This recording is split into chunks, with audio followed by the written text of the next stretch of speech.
In the infinity of life where I am, all is perfect, whole, and complete. I no longer choose to believe in old limitations and lacks.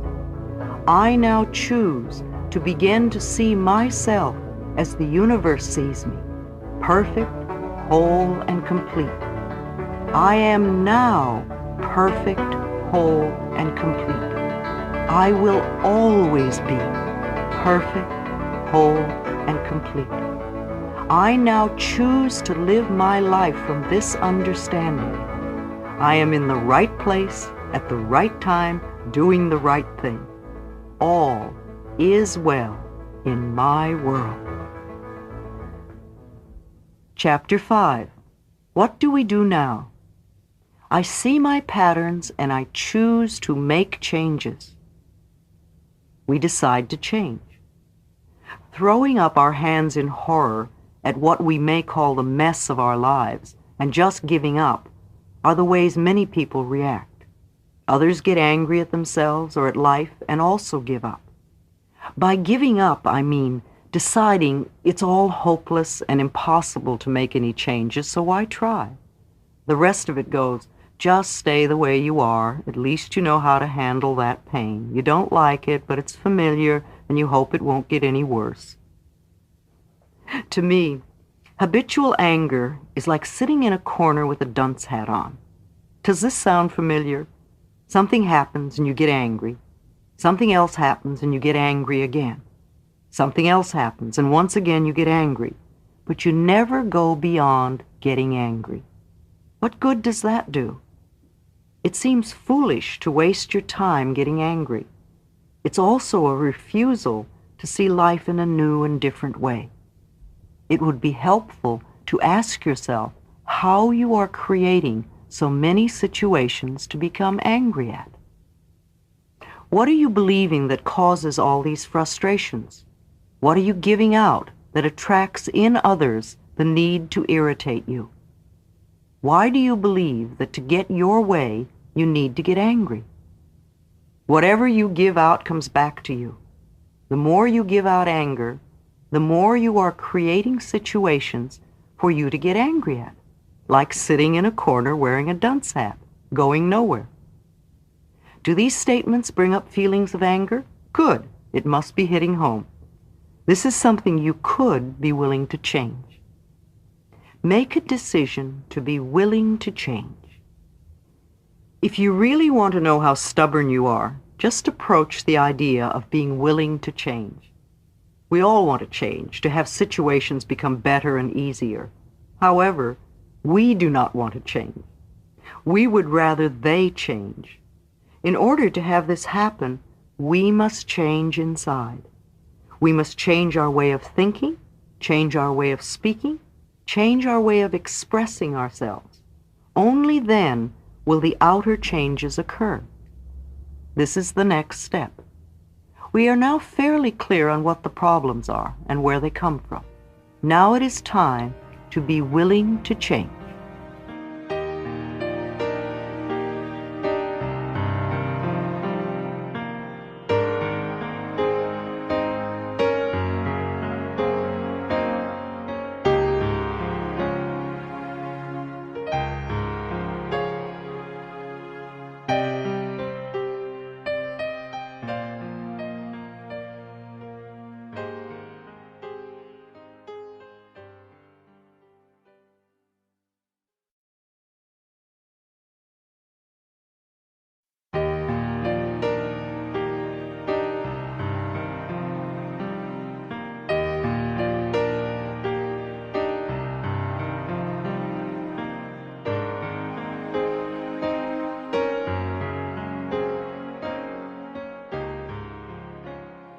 Exercise, creating new changes.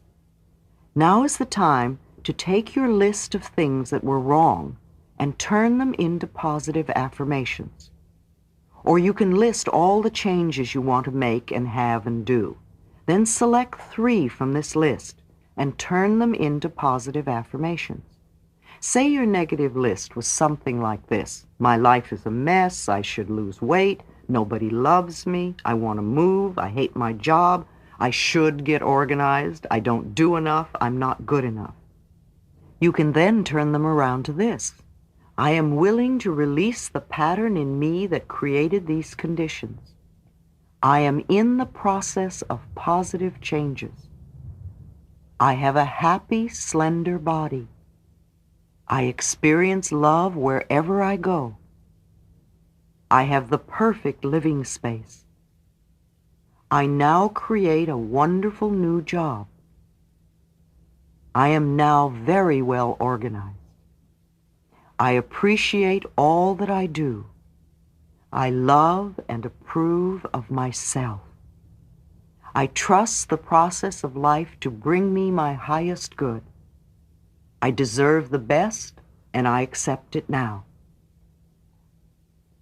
Out of this group of affirmations will come all the things you want to change on your list. Loving and approving of yourself, creating a space of safety, trusting and deserving and accepting will enable your body weight to normalize.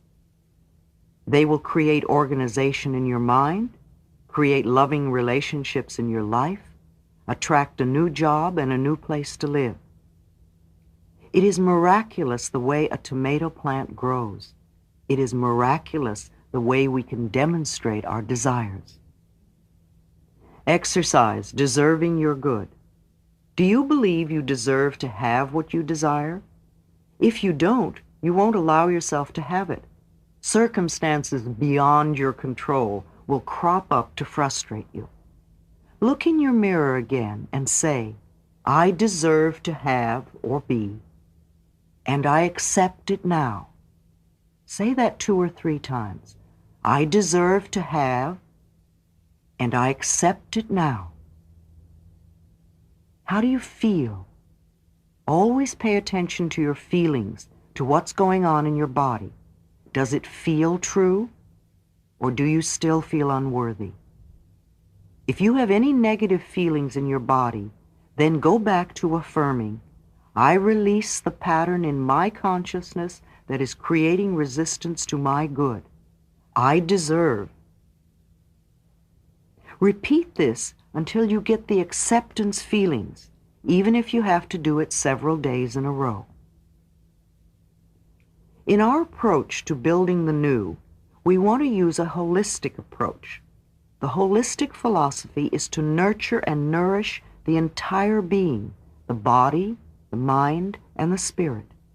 If we ignore any of these areas, we are incomplete. We lack wholeness. It doesn't matter where we start, as long as we also include the other areas. If we begin with the body, we would want to work with nutrition, to learn the relationship between our choice of food and beverages and how they affect the way we feel. We want to make the best choices for our body. There are herbs and vitamins, homeopathy, Bach flower remedies. We might even explore colonics. We would also want to find a form of exercise that appeals to us. Exercise is something that strengthens our bones and keeps our bodies young. In addition to sports and swimming, there are dancing, Tai Chi, martial arts, and yoga. I love my trampoline and use it daily, and my slant board enhances my periods of relaxation. We might want to explore some form of body work, such as Rolfing or Heller work or Traeger. Massage, foot reflexology, acupuncture, or chiropractic work are all beneficial. There are also the Alexander method, bioenergetics, Feldenkrais, Touch for Health. Now, with the mind, we could explore visualization techniques, guided imagery, and affirmations. There are lots of psychological techniques, Gestalt, hypnosis, rebirthing, psychodrama, past life regressions, art therapy, even dream work. I give very little nutritional advice because I've discovered that all systems work for some people. I do have a local network of good practitioners in the holistic field, and I refer clients to them when I see the necessity for nutritional knowledge. This is an area where you must find your own way or go to a specialist who can test you. Many of the books on nutrition have been written by persons who were very ill and worked out a system for their own healing. However, everyone is not alike. For instance, the macrobiotic and the natural raw food diets are two totally different approaches. The raw food people never cook anything, seldom eat bread or grains, and are very careful not to eat fruits and vegetables at the same meal, and they never use salt. The macrobiotic people cook almost all of their food, have a different system of food combining, and use a lot of salt. Both systems work. Both systems have healed bodies. My personal nutritional approach is simple. If it grows, eat it. If it doesn't grow, don't eat it. Be conscious of your eating. It's like paying attention to our thoughts. We can also learn to pay attention to our bodies and the signals we get when we eat different things. Cleaning the mental house after a lifetime of indulging in negative mental thoughts is like going on a good nutritional program after a lifetime of indulging in junk foods. They both can often create healing crises. As you begin to change your physical diet, the body begins to throw off the accumulation of toxic residue, and as this happens, you can feel rather rotten for a few days. So it is when you make a decision to change mental thought patterns. Your circumstances can begin to seem worse for a while.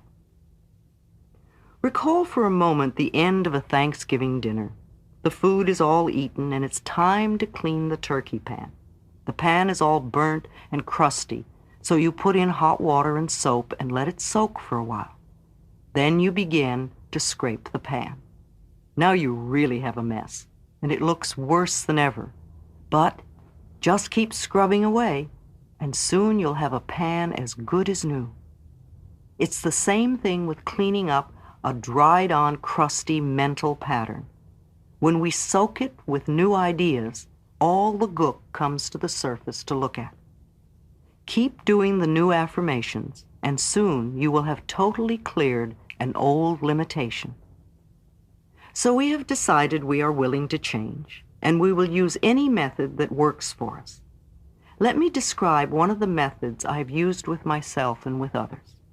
First, go look in a mirror and say to yourself, I am willing to change. Notice how you feel. If you are hesitant or resistant or just don't want to change, ask yourself why.